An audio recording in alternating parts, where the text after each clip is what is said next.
ফরিদপুর মধুখালীতে নির্মাণ শ্রমিক দুজন ব্যক্তিকে যারা নির্মমভাবে হত্যা করেছে, তাদের ভিডিও ফুটেজ এখন পুরা দেশবাসীর হাতে আছে। যে চেয়ারম্যান সাহেবের নেতৃত্বে এই নিরীহ দুটা মানুষকে পিটিয়ে হত্যা করা হয়েছে, সেই চেয়ারম্যানটার ফুটেজও আছে। এখন চেয়ারম্যান সাহেব উদাও হয়ে গেছে। উদাও হয়ে যাওয়ার পরে সেখানকার ডিসি সাহেবের পক্ষ থেকে টেলিভিশনে প্রচার করা হয়েছে এবং বিভিন্ন পত্র পত্রিকায় এটা নিউজ দেওয়া হয়েছে। এই চেয়ারম্যান এবং মেম্বার যাদের নেতৃত্বে দুজন মানুষকে খুন করা হয়েছে, এদেরকে ধরিয়ে দিতে পারলে পুরস্কার দেওয়া হবে। আমরাও সরকারের কাছে সবিনয় আবেদন জানাই, অমুসলিম ধর্মাবলম্বী যারা আমাদের দেশে বসবাস করছে, এই দেশে, তারা আমাদের শত্রু নয়। কথা বলেন ঠিক কিনা? আমরা শান্তিতে বিশ্বাসী। আমাদের এই মাহফিলেও অমুসলিম আছে না নাই? চিল্লায় বলেন আছে না নাই? আছে। হিন্দু সম্প্রদায়ের সাথে এদেশের মুসলমানদের বিরোধ নাই, কিন্তু একটা গোষ্ঠী চাচ্ছে এই বিরোধটা লাগাই দিতে। কথা বলেন ঠিক কিনা? বলেন। একটা গোষ্ঠী চাচ্ছে বিরোধ লাগাতে। সরকার কাছে সবিনয় অনুরোধ থাকবে, ফরিদপুর মধুখালীতে যে চেয়ারম্যান এবং মেম্বারের নেতৃত্বে দুজন মুসলিমকে সন্ত্রাসী কায়দায় হত্যা করা হয়েছে, এর সুষ্ঠু বিচার আমরা দেখতে চাই।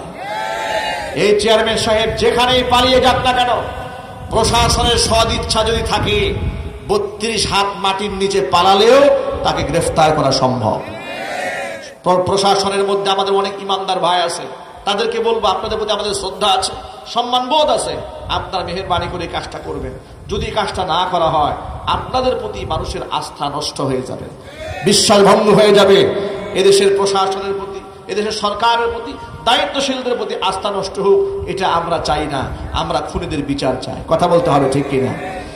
শুধুমাত্র উদাহরণ দিয়ে আপনাদের কাছে বোঝাবার চেষ্টা করেছি, এই পৃথিবীর মানুষেরা বর্তমানে অন্যায় করে পালিয়ে বেড়ায়, ধরা দিতে চায় না। কিন্তু 1500 বছর আগে নবীজি সাল্লাল্লাহু আলাইহি সাল্লামের সময়ে মানুষ যদি শয়তানের ওয়াসওয়াসায় পড়ে কোন গুনাহ করে ফেলেছে, স্বইচ্ছায় নবীজি সাল্লাল্লাহু আলাইহি সাল্লামের সামনে স্বীকারোক্তি পেশ করেছে।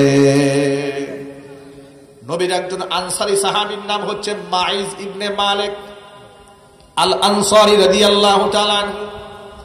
হুজুরের কাছে আসলে, ইয়া রাসূলুল্লাহ তাহহিরনি, আপনি আমারে পাক বানান, আমি গুনাহ করে নিজেকে নাপাক বানায় ফেলেছি। হুজুর বললেন, ওয়াইহাক ওয়াস্তাগফিরিল্লাহ ওয়া তুব ইলাইহি, আরে বেটা যাও, গুনাহ করেছো তো আল্লাহর কাছে তওবা করো, মাফ চাও, আল্লাহ তোমার মাফ করে দেবে। লোকটা চলে গেছে। দ্বিতীয় দিন তিনি আবার আসলেন, এসে বললেন, ও নবীজি তাহহিরনি, আপনি আমারে পাক বানান, আমি গুনাহ করে নিজেকে নাপাক বানায় ফেলেছি। নবীজি দ্বিতীয় দিন তাকে একই কথা বলেন, ওয়াইহাক ওয়াস্তাগফিরিল্লাহ ওয়া তুব ইলাইহি, আই মিয়া চলে যাও, তুমি গুনাহ করেছো, আল্লাহর কাছে মাফ চাও। লোকটি চলে গেছে। তৃতীয় দিন তিনি আবার আসলেন, ইয়া রাসূলুল্লাহ আপনি আমারে পাক বানান, আমি নাপাক হয়ে, আমি নিজেকে নাপাক বানিয়ে ফেলেছি গুনাহ করে। নবীজি সাল্লাল্লাহু আলাইহি ওয়াসাল্লাম এবার তৃতীয় দিন তাকে জিজ্ঞেস করলেন, ফিমা উতাহিরু, ও আল্লাহর বান্দা, বারবার তোমাকে বলছি আল্লাহর কাছে তওবা করো, আল্লাহর কাছে ক্ষমা প্রার্থনা করো, আল্লাহ তোমাকে মাফ করে দিবেন। তুমি এমন কোন গুনাহ করেছো যে গুনাহ থেকে তোমাকে পাক করতে হবে? লোকটি নবীজি সাল্লাল্লাহু আলাইহি ওয়াসাল্লামকে দেখে বলেন, মিনাজ জিনা ইয়া রাসূলুল্লাহ, ও আল্লাহর রাসূল, শয়তানের ওয়াসওয়াসায় পড়ে আমি জিনা করে ফেলেছি, আমার দেহটা তো নাপাক হয়ে গেছে। জিনার শাস্তি বড় মারাত্মক। ইসলামী শরীয়তে জিনার সাজা বড় কঠিন। অবিবাহিত যদি হয় এক বিধান, বিবাহিত হলে আরো কঠিন বিধান। অবিবাহিত ছেলে মেয়েদের বিধান আছে কোরআনে, আর বিবাহিত ছেলে মেয়েদের বিধান আছে হাদিসে। অবিবাহিতের জন্য বিধান কি? কোরআন কারীমে সূরা নূরের মধ্যে আল্লাহ বলেছেন, আয-যানিয়াতু ওয়াজ-যানি ফাজলিদু কুল্লা ওয়াহিদিম মিনহুমা মিআতা জালদা ওয়ালা তা'খুযুকুম বিহিমা রা'ফাতুন ফি দীনিল্লাহি ইন কুনতুম তু'মিনুনা বিল্লাহি ওয়াল ইয়াউমিল আখির ওয়ালইয়াশহাদ আযাবাহুমা তা'iফাতুম মিনাল মুমিনিন। জিনাকার নারী আর পুরুষ যদি অবিবাহিত হয়, যদি ধরা পড়ে যায়, তাহলে ফাজিলিদু কুল্লা ওয়াহিদিন মিনহুমা মিআতা জালদা, তাহলে নারী পুরুষ উভয়কে 100টা দুররা মারতে হবে। বিধানটা কার? আল্লাহর নামটা একটু জোরে বলেন তো ভাই। বিধানটি কে দিয়েছেন? আল্লাহ পাক বলেন যে এই যে 100 দুররা মারবে, এটা আবার গোপনে গৃহবন্দী করে মারবে না। এটা কেমনে করবে? ওয়াল ইয়াশহাদা আযাবাহুমা তাইফাতুম মিনাল মুমিনিন, এটা ইমানদারদের সামনে একেবারে প্রত্যক্ষভাবে একদল ইমানদারদের সামনে প্রকাশ্য দিবালোকে এই শাস্তি তাদের উপর আরোপ করা হবে, যাতে করে এই দৃশ্য দেখে অন্যান্য ব্যক্তিরাও সতর্ক হয়ে যায় যে না না, সমাজে জিনা ব্যভিচার করা যাবে না। এই আইনটা আল্লাহ রাব্বুল আলামিন দিলেন, জিনাকার ব্যক্তিদের শাস্তির যে বিধানটা দিলেন, যাতে করে সমাজ থেকে জিনা ব্যভিচার দূর হয়ে যায়। আমাদের দেশে জিনা ব্যভিচার আছে নাকি? কম না বেশি? আরো চিৎকার দিয়ে বলেন, কম না বেশি? জিনা ব্যভিচার কি শুধু বেশি আছে? আমি অবাক হয়ে যায়, সিনেমার নায়ক নায়িকা, গায়ক গায়িকা, তারা এই অবৈধ জিনা ব্যভিচারকে প্রমোট করে। হ্যাপি ভ্যালেন্টাইন্স ডে যখন আসে, তথাকথিত বিশ্ব বেহায়া দিবস উপলক্ষে যত প্রকার নির্লজ্জতা, অবৈধ প্রেম ভালোবাসা, সবগুলোকে নাটক সিনেমার মধ্যে উপস্থাপন করা হয়। যুবকদের চরিত্রকে ধ্বংস করে দেওয়ার জন্য কথা বলতে হবে, ঠিক কিনা? অথচ আমি অবাক হয়ে যাই, এই জিনা নিয়ে এদেশের গার্জিয়ানদের কিংবা এদেশের দায়িত্বশীল ব্যক্তিদের কোনো মাথা ব্যথা নাই। আমি খুব স্পষ্ট ভাষায় একটা কথা বলি, অনেক মাহফিলে বলেছি, আজও বলছি, উচিত ছিল বিবাহকে সহজ করা, জিনা ব্যভিচারটাকে কঠিন বানায় দেওয়া। দরকার ছিল কিনা জুড়ে বলে? বিবাহ কি বাংলাদেশে সহজ? আওয়াজ নেই। বিবাহ কি সহজ? বিবাহ 18 বছর আগে করা যাবে না, 21 বছর আগে বিবাহ দেওয়া যাবে না। বাল্য বিবাহ হয়ে যাবে, তাহলে নারী অধিকার নষ্ট হয়ে যাবে, নারীর দেহ নষ্ট হয়ে যাবে, কত প্রকারের একেবারে মিষ্টি মিষ্টি কথা। কিন্তু বাল্য প্রেম নিয়ে দেশে কোনো আইন নাই। কথা বলেন ঠিক কিনা? বাল্য বিবাহ নিয়ে অনেক আইন আছে, কিন্তু বাল্য প্রেম নিয়ে কোন আওয়াজ নাই। বরং বইয়ের পাতায় দেওয়া হয়েছে এসব বন্ধু হই, সেখানে দিয়েছে একটা নারী, একটা ছেলে, একটা মেয়ে, তাদের হাতের স্পর্শ, এটা দোষের কিছু নয়।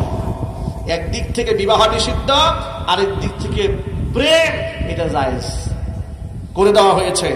আমরা সরকারকে বলবো, দেশের মুহাক্কিক মুদাক্কিক মাহের যোগ্য আলেমদের তত্ত্বাবধানে এই সিলেবাসটাকে রিভিউ করিয়ে আবার রিভাইজ দিয়ে নতুন করে একটা কোরআন এবং সুন্নাহ সম্মত শিক্ষা ব্যবস্থা এদেশের মধ্যে চালু করে দেওয়া হোক। এর পক্ষে আপনারা আছেন তো? ইনশাআল্লাহ। হাত তুলেন, আপনারা সচেতন হন। গোটা জাতি যদি আমরা সজাগ থাকতে পারি, তাহলে আমাদের ঈমান নিয়ে কেউ সিনেমিনি খেলতে পারবে না। আল্লাহ পাক বুঝার তৌফিক দান করেন। যুবক ভাইরা কথাটা মনোযোগ সহকারে শোনেন। অবিবাহিত ছেলে মেয়ের জন্য কোরআনে বিধান হচ্ছে তাদেরকে 100 দুররা মারা, অন্যায় করলে, জিনা করলে 100 দুররা মারতে হবে। আর যদি বিবাহিত হয়ে যায়, তাদেরকে কবর পর্যন্ত জমিনের মধ্যে দাবাই দিয়ে রজম মেরে শেষ করে দিতে হবে। মাইজ ইবনে মালিক আল আসলামী, তিনি বিবাহিত ছিলেন। তিনি জানতেন আমি যে অন্যায় করেছি এর শাস্তি মৃত্যুদণ্ড। এরপর রসুলের কাছে এসে বল, হে আল্লাহ রসুল, আমি যে পাপ করছি, এই পাপের সাজা দুনিয়াতে আমি ভোগ না করি, আমি জাহান্নামের আগুনে জ্বলতে হবে। আমি জাহান্নামের আগুন নিতে চাই না, দুনিয়াতে আমি মৃত্যুদণ্ডের সাজা আমি হাসি মুখে মেনে নিতে চাই। আল্লাহু আকবার বলেন। নবীজি সাল্লাল্লাহু আলাইহি ওয়াসাল্লাম কথা শোনার পরে, যেহেতু মৃত্যুদণ্ডের রায়টা অনেক কঠিন রায় না, এটা সহজ কোনো ব্যাপার ভাই, এটা মনিটর আওয়াজ দেন স্টেজে, ব্যাপারটা একটু কঠিন। তিনি কি করলেন, ওই মাইজ ইবনে মালিক আল আসলামের বাড়িতে সাহাবাই কামের একদল টিম পাঠালেন, তোমরা যাও তো তার এলাকায়, গিয়ে দেখো তো যে আবিহি জুনুন, তার মধ্যে কোনো পাগলামি আছে নাকি, অথবা কোনো মাতলামি আছে নাকি, একটু এলাকার মানুষ কি বলে, সে সুস্থ কিনা না বিকারগ্রস্ত, একটু তথ্য নিয়ে আসো। সাহাবাই কাম গেলেন, এলাকার মানুষের কাছে জিজ্ঞেস করলেন, মাইজ ইবনে মালিক কি অসুস্থ? বলে না, অসুস্থ না।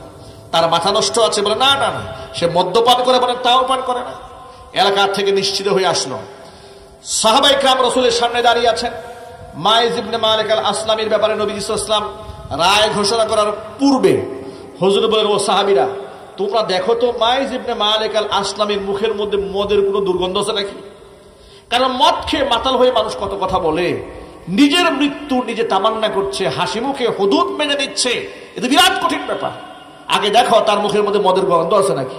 সাহাবায়ে কেরাম মাইজ ইবনে মালিক আল আসলামের মুখের মধ্যে নাক লাগায় চেক দিলেন যে না, মুখে মদের গন্ধ নাই, আর মাথার মধ্যে কোনো পাগলামিও নাই। যা বলেছেন একেবারে ঠান্ডা মাথায় সুস্থ মস্তিষ্কে তিনি স্টেটমেন্ট দিয়েছেন, সাক্ষী দিয়েছেন।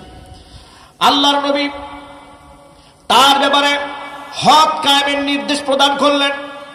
সাহাবায়ে কেরাম তাকে কোমর পর্যন্ত জমিনের মধ্যে দাবিয়ে দিয়েছেন। চতুর্পাশ থেকে এবার পাথর নিক্ষেপ শুরু হয়ে গেল।